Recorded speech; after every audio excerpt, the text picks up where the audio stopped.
I've seen more SEO businesses go bankrupt in the last 12 months than in the previous 10 years combined. Why? Because SEO in 2025 is harder than ever before, and most businesses are just stuck using outdated strategies. So what's the problem? The problem is that they don't realize the stakes are high, but by the time they do, it's too late. But here's the good news. There's a way out. In this video, I'll show you the 9 steps that you need to take to thrive while your competitors are left scrambling. These strategies are what will save your business from losing its arms and legs in the SEO game this year. SEO. The word alone sends some business owners into a frenzy. You have probably heard it all. SEO will skyrocket your business, bring in floodgates of traffic, and suddenly make you the next big thing. But here's the hard truth. SEO is a long game. And trust me, if you are expecting overnight results, you are in for a wake-up call. The first thing to understand is the real timeline of SEO success. In your first month, you'll be doing a lot of behind-the-scenes work. Technical SEO, keyword research, content optimization, and fixing on-site issues. There's no immediate reward at this point, but here's the kicker. If you get these foundational improvements right, you are laying a groundwork for everything that comes next. Many businesses overlook this early stage, thinking it's not exciting enough, but it's absolutely critical. I've worked with clients in various industries, such as removal and storage services, and trust me, the first month is all about invisible improvements. We didn't see traffic skyrocket overnight, but we did create the foundation for the future success. Now, don't get me wrong, you'll hear some gurus tell you to expect big wins right away. But in my experience, you won't see noticeable improvements until you hit at least the 3rd or 4th and sometimes 6 months of SEO campaign. And even then, it's all about incremental growth. SEO is like planting seeds. It takes time to see fruits of your labor. You might be thinking, okay, I get it. SEO isn't an overnight miracle, but if results don't come right away, how do I even know I'm on the right track? The answer lies in how you approach the ongoing work. Because what most people miss in that SEO isn't just about the timeline, it's about the constant fine-tuning and adaptation. You see, SEO isn't a set it and forget it kind of game. The landscape constantly changes, and those who fail to adjust often see their progress stagnate. SEO isn't about doing the same thing over and over and hoping it works. You need to adapt your strategy regularly. Here's why. So Google algorithm changes, and so does the user behavior of your user and your clients. What worked a few months ago may not be effective now.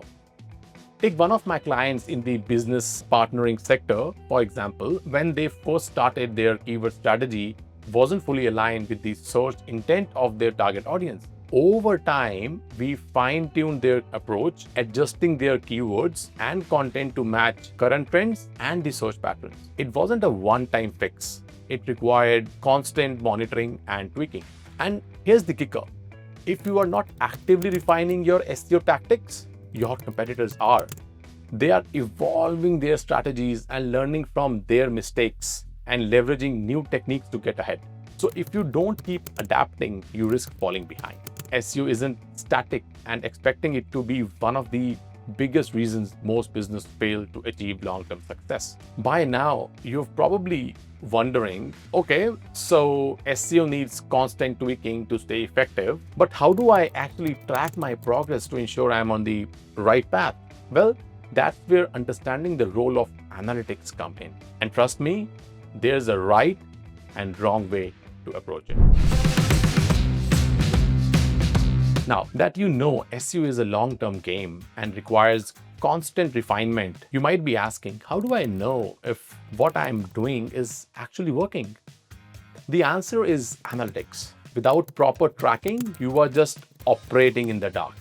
It's like running a business without keeping track of your sales. You are not sure what's driving results, and that can be a huge setback. Analytics are critical for understanding what's driving your SEO success. Tools like Google Analytics, Search Console, and other platforms help you track things like traffic sources, keyword performance, and conversion rates. Let's look at a past client in the removal and storage industry. After optimizing their site for local searches and creating location-specific pages, we did not just sit back and hope for the results. We tracked performance, monitored keyword rankings, and adjusted based on the data. Within 1 month, we saw all target keywords ranking on the first page of Google and their traffic started increasing. But it's not just about tracking your traffic numbers. It's about understanding how users behave once they are on your site. For example, if people are bouncing quickly or not converting, that tells you something's off. Another example is a client in pest management.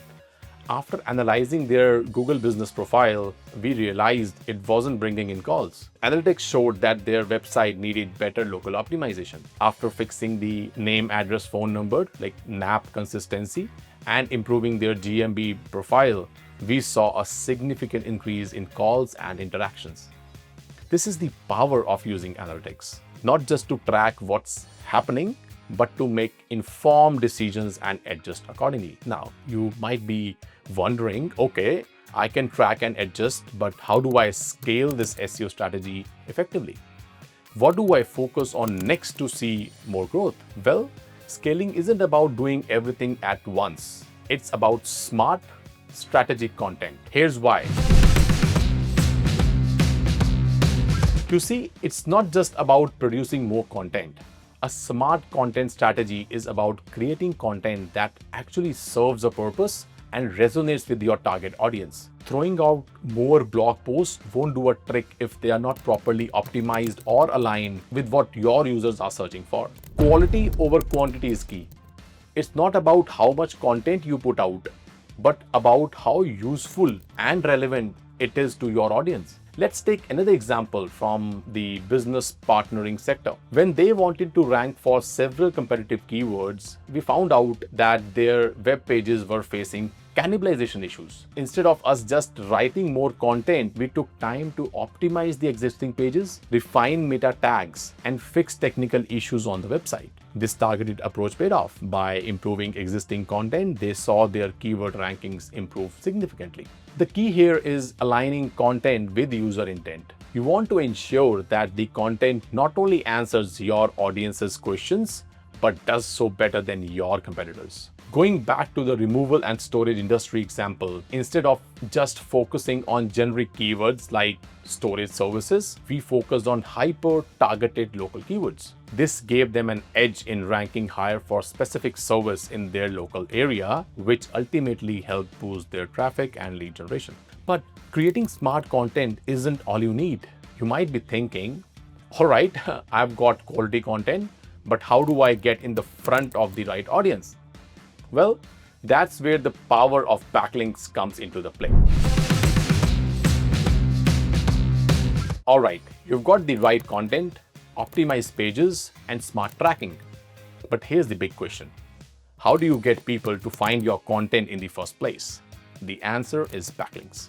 You see, backlinks act as a vote of confidence from other sites, signaling to the search engine that your content is trustworthy and valuable. Backlinks are essential for improving your domain authority, which is a major ranking factor in SEO. Google sees high quality backlink as a way of saying, hey, this site is credible. Take a client in removal industry again. They were not just creating great content, they were building relationships with other local businesses and getting linked to from relevant and high authority websites. By doing this strategically, they saw an increase in both traffic and ranking positions. Within 6 months, their domain authority had jumped and their keyword rankings followed the suit.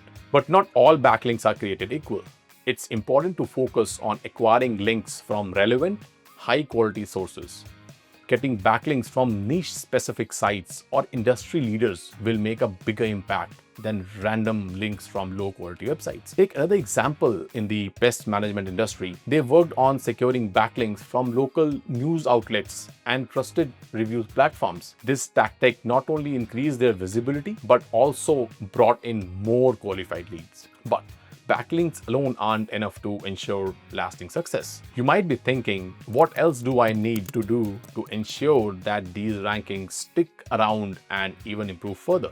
Well, the next step is focusing on something that's often overlooked: maintaining your SEO health over time.